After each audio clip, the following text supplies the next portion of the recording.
Naaresto ka namin sa bisa nitong Marado Perez sa kasong anti-regular.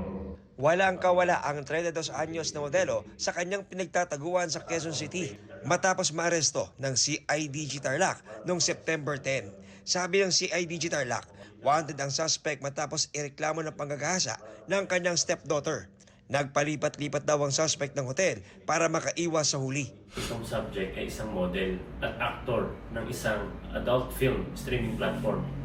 Inakusahan siya ng panggagahasa ng kanyang sariling stepdaughter.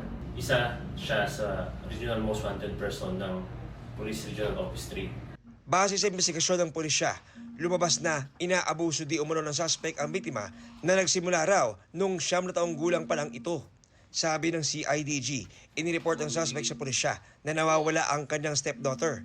Yun pala, naglaya sa bahay sa Tarlac ang biktima matapos ang pang-aabuso.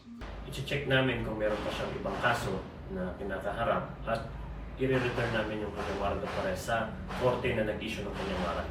Tumanggi naman magbigay ng pahayag ang suspect. No comment, sir. Papunta na po yung attorney ko, siya na po yung mag-explain sa inyo. Para sa GMA Integrated News, John Consulta, nakatutok, 24 oras. No comment, sir. Papunta na po yung attorney ko, siya na po yung mag-explain sa inyo.